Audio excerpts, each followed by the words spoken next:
Hello বন্ধুরা, তো তোমরা সবাই কেমন আছো? আশা করি ভালোই আছো, আর আমিও ভালোই আছি। তো শুভ দোল পূর্ণিমার অনেক অনেক ভালোবাসা ও শুভেচ্ছা রইল। আর এখানে দেখো, এই যে এটা দেবদোলের দিন, ছেলেকে একটু আবিরের ফোঁটা দেওয়া হয়েছিল, তো সেটা দেখার জন্য ও হচ্ছে আয়না দেখতে যাচ্ছে যে ওকে কেমন লাগছে। এবার ও নিয়েছে, তো সেটা আমাকেও একটু দিতেই হবে।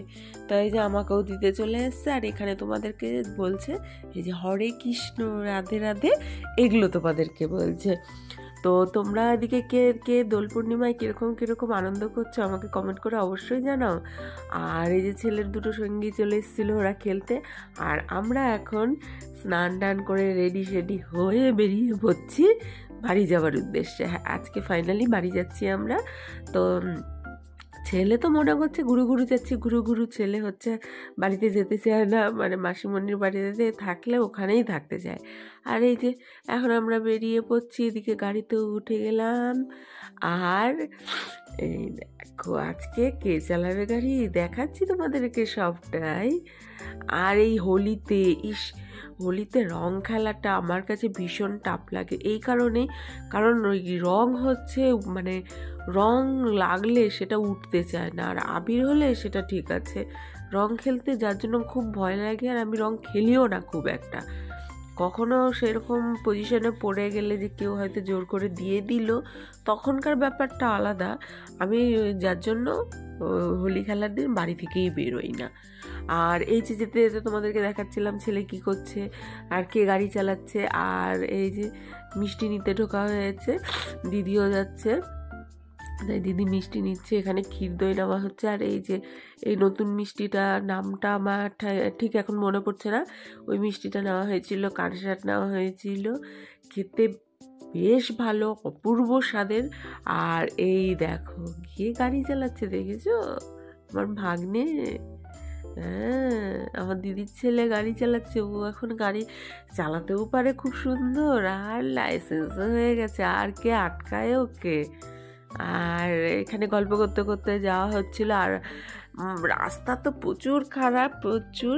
তারপরে এই যে এখানটাতে ভালো ছিল, সেইখানটাতে আমি আবার একটু ক্লিপগুলো নিয়ে নিচ্ছিলাম। আর আমি এখানে পেছনে বসে এনজয় করছি, আর দিদির কাছে ছিল ছেলে। আর বাড়ি চলেও এসেছি। এবার বাড়ি এসে যাওয়া হচ্ছিল কোথায়, এর আগে তোমাদেরকে আমি একটা ব্লগে বলেছিলাম যে কখনো শিবডাঙ্গি আসলে তোমাদেরকে পুরোটা দেখাবো, ঠিক আছে? তো তাই হচ্ছে হঠাৎ করে প্ল্যান হলো যে চলো শিবডাঙ্গি থেকে ঘুরে আসি। আর যেমন প্ল্যান তেমন কাজ, চলেও এলাম। এই যে বড় পূজার দিন এসেছিলাম, সেদিন তো প্রচুর ভিড় ছিল যে উপরে উঠবো, উঠে দেখাবো। আর পুরো প্যান্ডেল দিয়ে ঘেরা ছিল, তো যার জন্য তোমাদেরকে দেখাতে পারিনি। আর এই দেখো গাছের ভিতরে মন্দিরটা, এই দেখো, এই যে বুঝতে পারছো তো, এই বট গাছটা, এই সরি পাকুড় গাছটার ভেতরে মন্দির। এই যে দেখতে বেশ ভালো লাগে, বেশ একদম কি বলবো।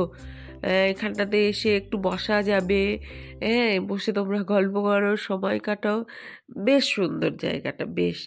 আর ছেলে তো একটু খোলামেলা জায়গা পেলে বেশ পছন্দই করে, ঘুরতে পছন্দ করে। এই করতে ছেলেকে যত দূরে ঘুরতে নিয়ে যাও, আমার ছেলের ঘোরাটা খুব পছন্দের। আর এইখানে আমার মা বসে আছে, কারণ আমার মা নামতে পারে, মানে নামতে তো পারবে কিন্তু এত উপরে উঠতে পারবে না, যার জন্য। আর এই যে এখান থেকে নামতে শুরু করেছি আমরা এখন। এই দেখো ছেলেও একা একা নামবে। তো আমার এই ব্লগগুলি তোমাদের কেমন লাগে অবশ্যই জানাবে। আর আমার নিত্য নতুন ব্লগ পেতে লাইক করতে হবে, শেয়ার করতে হবে, কমেন্ট করতে হবে, সাবস্ক্রাইব তো অবশ্যই করতে হবে।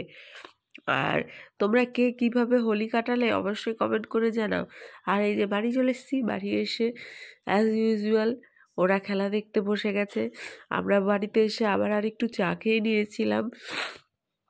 চাটা খেয়ে এই যে ছেলে খেলা করছিল, ওখানে ওরা খেলা দেখছিল। এইভাবেই দিনটা কাটলো। তো সবাই ভালো থেকো, টাটা।